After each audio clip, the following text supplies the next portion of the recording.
It's just always a dramatic entry. We have to be dramatic, you know. Oh, you have to be. Uh, You can't get away without it. I mean, that's a bam weather stream right there, right? yeah, yeah. We have a couple things we do. We suck at severe storms forecasting. I'm a wannabe meteorologist, and we do this for the clicks. We're here for the clicks, you know. So, Oh, good morning. Happy 4th of July, everybody. So, we got myself and John Kemper here. We're going to talk about the potential for um, strong to severe storms later this afternoon, this evening, and some of those could pack a punch with some primarily probably damaging winds. But I'll tell you one thing too. Yesterday that was wild was the lightning, just prolific lightning. So we've got a little bit to talk about, and I also believe that we've got, for those that are not members yet or have the BAM Weather app, I believe we have a sale going on today, celebrating our nation's birthday. Is that right?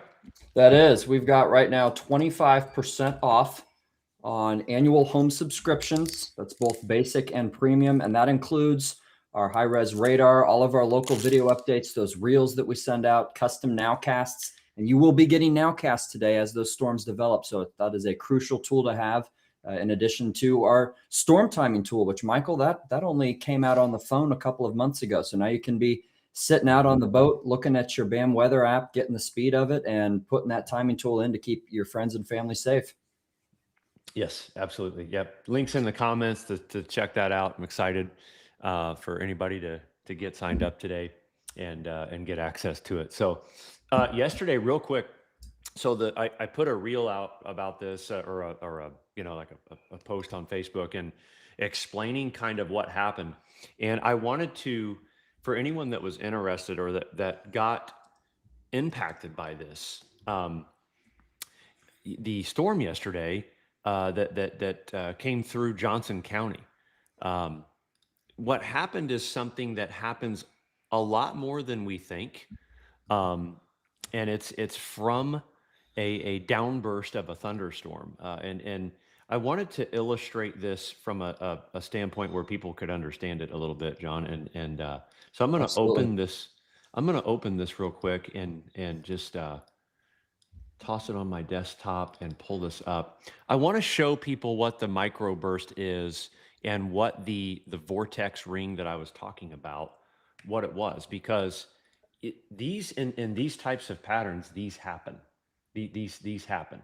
All right. And today I think we could be looking at something like this possibly happening. Um, this is the illustration here, and I know that I'm not technically qualified because I'm not a real meteorologist, but I am going to attempt to at least show you yesterday what happened. But this is the thunderstorm cloud, right up top. This is where it's storming, and what's going on is you've got the cloud itself, and it's producing thunderstorms. It's wrong arrow. It's producing rain all up in here. And when the storm starts to collapse or weaken, when the storm is coming to the end of its current life cycle, what it will do is it will just blow out air forcefully down. Well, as that happens, that air, it hits the ground, and because air is coming down and it hits the ground, it's forced in directions all around it. So you get north, east, west, south winds, and that's why people think that these types of things are tornadoes. They're not, because they produce wind damage from odd directions, but they're not tornado wind damage. So what happens is that comes down, that wind rolls. It actually rolls across the ground, gaining momentum, and you get straight line wind gusts. So you can see this on radar actually very easily.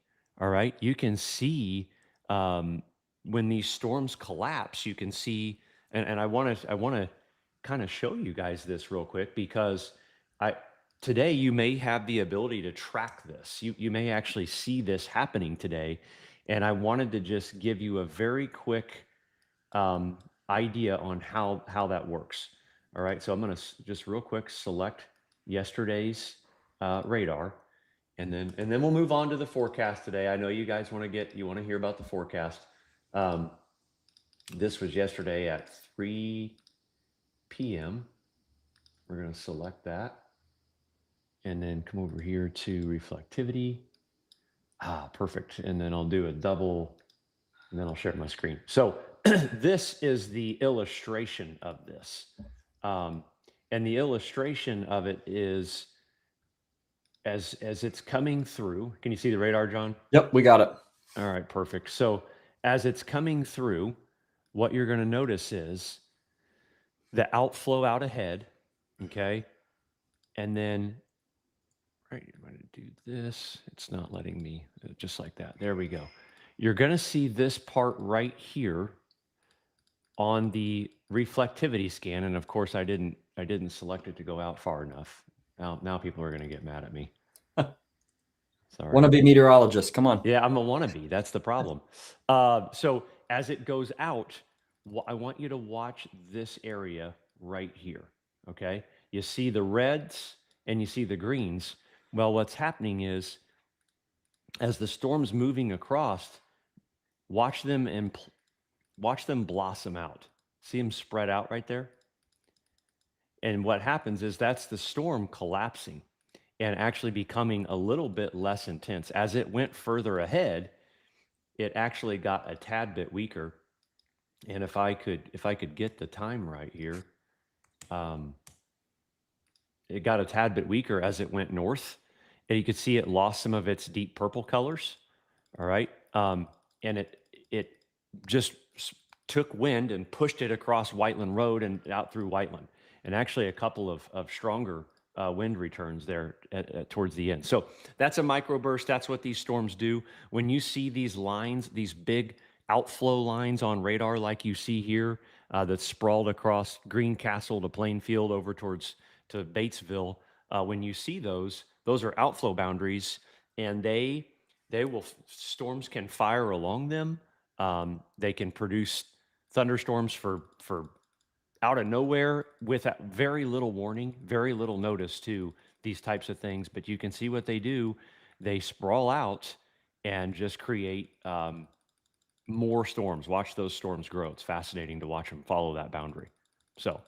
And that's the theme, Michael, of today and just a lot of the forecast of these pop-up systems as we get into the rest of July. It's hot out. There's a lot of instability. It just takes one to get it started, and that can set up your entire afternoon. Yep, absolutely. So that's my educational piece of this. Let's get into the forecast. I want John to talk about the forecast today and the risks, the timing, and what we're thinking. We've thought for really since last Saturday. I put a reel out thinking we're going to get some of this stuff. Yesterday we had that cluster that went through Illinois, Michigan was pretty nasty. I saw some 80-mile-per-hour winds out of that. And now we have more opportunity today. So Johnny, absolutely. Yeah, Michael, I just shared the screen. There we go. Perfect. I want to show this before I get into the severe map. This is our current visible satellite, and there's a couple things going on here. Senior meteorologist Matt Griffin pointed this out today as well. There is a little bit of an outflow boundary down in Bloomington, Illinois, and I'll toggle this that you can see starting to push from northwest to southeast. Now, you might not be able to see it continuously as it moves further to the southeast. We're a bit more stable, but the timing of that boundary, Michael, is going to set up right across the greater Indianapolis area as we get towards around 3 p.m., 4 p.m. today, which will be likely that spark to get some of those scattered storms to fire up.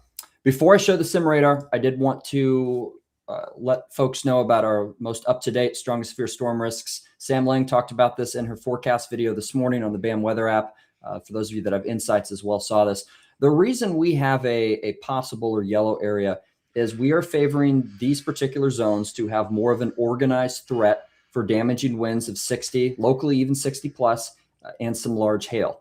For those of you that are in the green area, that's more of a localized low-end risk. If you can see a pop-up, there definitely would be some potential to see a quick 40 to 60 mile per hour wind gust and some hail. Very similar to what Michael was just talking about, a microburst or downburst risk. That can be possible really in any storm that develops today. But again, your more organized threat likely going to be in that possible zone for later this afternoon into the evening. Now, our favored simulated radar is what I'm showing now, and this is a current snapshot of what we expect around 4 p.m. Eastern. So there are two features I want us to note. First and foremost, we are favoring more of an organized development across central to northern Illinois. Unfortunately, Rockford, Chicago, you guys are looking at yet another round of storms that likely can have some strong to severe gusts and some hail. While further along the I-70 corridor and where that boundary that I mentioned earlier on satellite we're tracking, we can see an elevated risk of some pop-up downpours and thunderstorms that can develop. Michael, I know this simulated radar says 4, but just given how things have gone the past couple of days, it wouldn't surprise me to see these pop up closer to 2 or 3. It just wouldn't.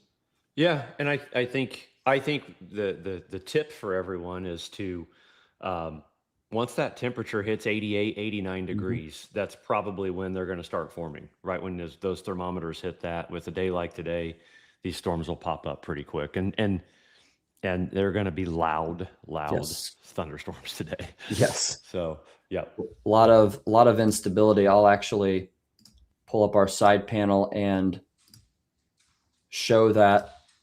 And think of instability. Wow, that's MU Cape and surface-based Cape too. Yeah, very a lot of that 2,000, 2,500. Think of instability as storm fuel. It's what develops and fuels the storm as it pushes it to the east southeast.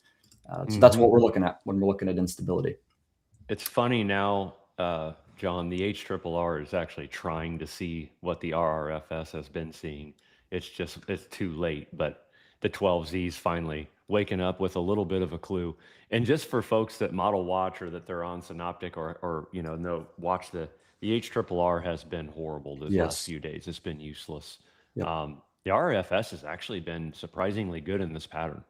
It has. It's what I think I've used it twice, Michael, in my morning videos on Thursday and Friday. It just seems to have a better feel for the timing of those pop-up risks and thunderstorms for sure.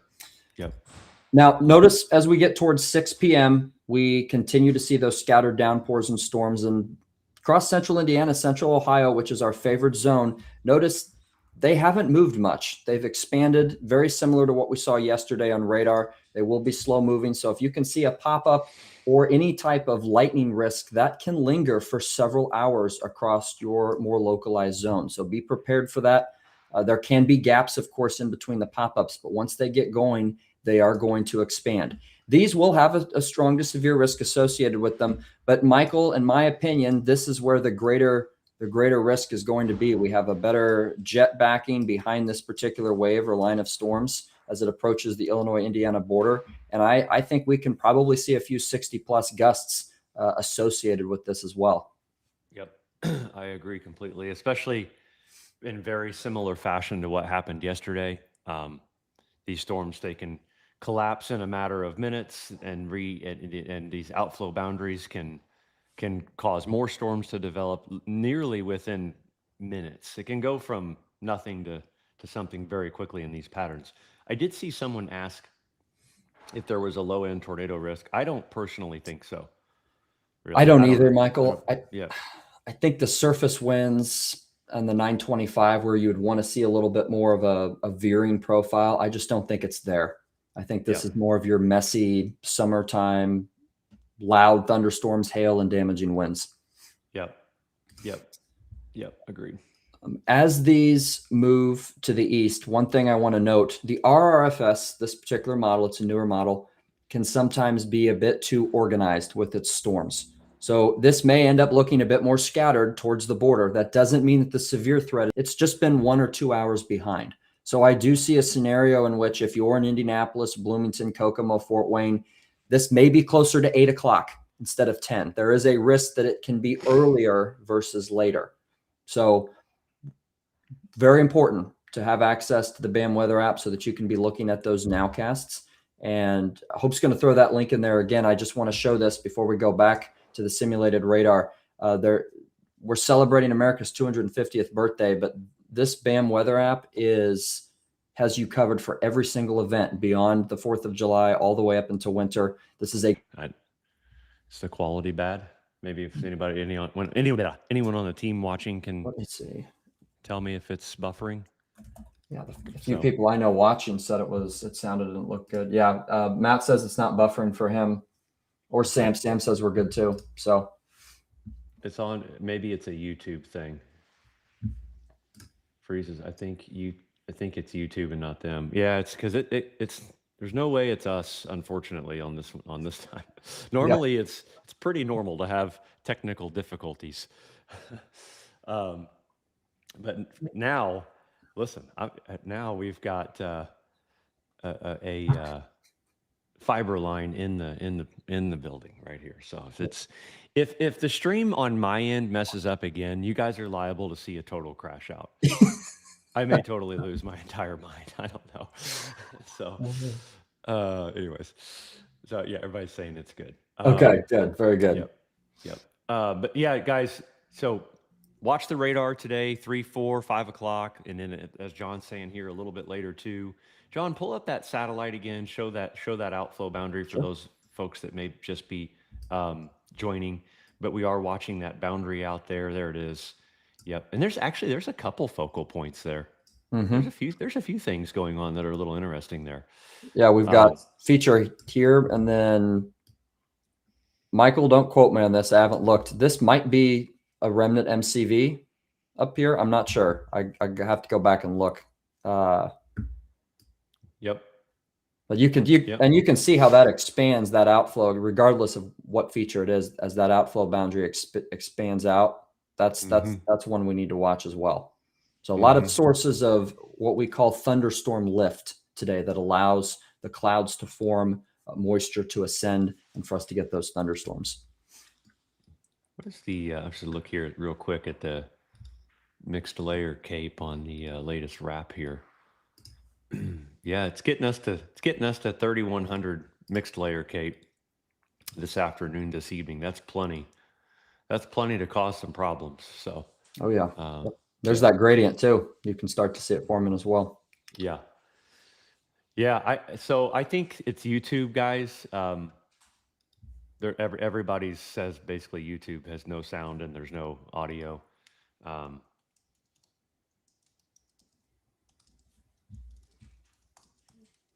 just gonna type in here real quick. So, okay. Well, if it's not working, sorry, on YouTube, yeah. I don't know. Yeah, exit the video and come back. There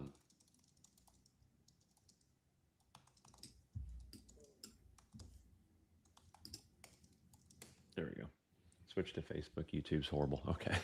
Anyways, yeah, I like where Sam has that. And I think a couple things that are going to be cool later today is our team will be watching, sending out custom BAM alerts and nowcasts. Do we have any up right now that we can show, John, real quick before we hop off here?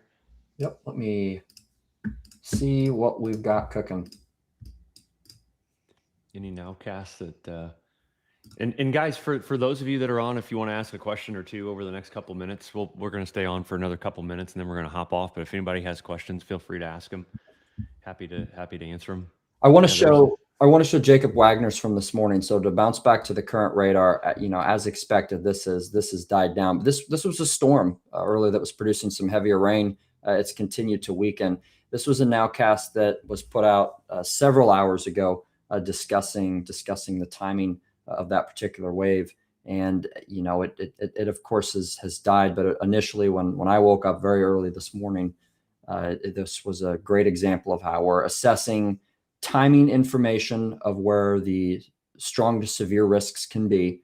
And also mentioning the northern side where it's just more rain and where we're not favoring as much in terms of strong to severe thunderstorms. So when there's active weather going on, these nowcasts are they really help out in order for you to help plan for what's going on at home or your operations. And we also have nowcasts, none out right now because we're not in the pop-up zone yet, but as those storms develop later this afternoon, you're likely going to see a nowcast immediately go to your phone will probably notify you given the strong to severe risks and mentioning expect more storms to develop in this zone. So that's going to be plenty of those today, Michael. Yep. I get, someone says, are we supposed to be getting notification for nowcasts? You are, if there's one issued in your area. Mhm. So if And it has one to be gets, severe. yeah. For a now, they're asking for a nowcast notification. Oh, okay. You'll get a nowcast if there is one. Mhm. There shouldn't, there should be there. Someone says going to a concert at Ruoff tonight. I think you're going to run into some issues. I think Ruoff's gonna be dodging thunderstorms. So, I mean, could they miss? And yes, possibly. And could they luck out? Maybe. I don't think they do, but where that boundary is and what I'm seeing right now, with it's sunny, it's hot, it's juicy. There's a boundary there. I think that there's going to be thunderstorms. So, good luck at the concert. Just have Yeah. the BAM weather app. I'm telling you, we'll send an outcast out. You'll get timing Yep. right to your phone. So, Mike, I was just looking at the 12Z trips. It does Mhm. seem to be catching on to the pop-up idea out ahead. It's just way too late. I don't foresee a situation in which something starts popping at 6 or 7 o'clock. Yep. Much Yep. earlier. But okay. Someone said, you mentioned that when the temperature reaches 88 to 89, that's the magic number for storms to fire. That's what we call the convective temperature. So, John, click on a SKU-T, yeah. And the data will put out that number right there that he's highlighting at the bottom. The data will tell us the temperature needed for the cap to break, the environment, the air parcel to go up into the sky and blossom into a thunderstorm. That temperature has to reach a certain point. It's like getting the oven to the temperature before you stick the cake in. So we see that thermometer today touch 89, 90, 88 to 90, anywhere in there. Those, you'll start seeing storms pop up on radar. Once you see a blip today, they'll probably blossom relatively quickly. So, And also you can, as we start hitting that convective temperature, you look up in the sky, you're going to start to see the cumulus clouds begin to form, without a doubt. Real meteorologists, right, Michael? yes. They're looking at these different models, and one thing that we were talking about this morning is there are some weather models that have what's called a higher convective temperature than others, and that's why in this case the HRRR, the other model I just showed, is a little bit delayed from the pop-up risks. So there's your technical side of meteorology for those that follow along and look at models. I'm not qualified to talk about that though, because I don't know what I'm doing. The FV3 is very similar to the RRFS too. Interesting. But yeah, someone, people are funny. People are funny. Yeah, what you see is what you get here with me. I was just saying on a post a little bit ago, there's some people that get that are offended because I called out Robbie. They can't believe it. I do listen. I can't say this more genuinely than I'm going to say it right now. I do not care if you like me or not. Okay, I don't. I don't care if you think I'm unprofessional or thin-skinned or abrasive. I just don't care. And there's nothing that anyone anywhere will ever be able to say to ever change my mind, ever. I Seriously. love it. I love it. So, what you see is what you get. Yep. Sign up. You don't like it? Sign up somewhere else. That's fine. It's all good. I just don't care. So, You Johnny got it. might. Johnny, I don't know. Do you care? No, I don't. Okay. All right. No, I do not. And I was just saying, you got a visitor right behind you that is just Look inside at him. your camera. See him. Yep. Hello, Rudy. Come here. Come here. He wants to. He's got his ball over here. Oh. Come here. Come here. Right here. He's trying. Yeah, he wants to play. Now I got another visitor here. Phoebe's Yeah. here. So I'm being surrounded. They're telling me that they want me to go. It's time to go. Okay. So All right. Well, guys, stay safe out there today. Download the BAM weather app. It's on sale. It's meant to keep you safe and prepared for a reason. And we will be tracking we got a great team of PM meteorologists that will be tracking this as well. So Michael, I hope you have a fantastic 4th of July, sir. You as well. And and Jessica, no, thank you. I'm not going to do that. Goodbye. Goodbye. Anyways, the dogs, yeah, they're fantastic. Seriously, in all seriousness, happy 4th. If crap hits the fan later, I'm sure we'll probably go live, if need be, and track everything with you guys as well. So appreciate everybody, all the support, and the haters too. We love you guys.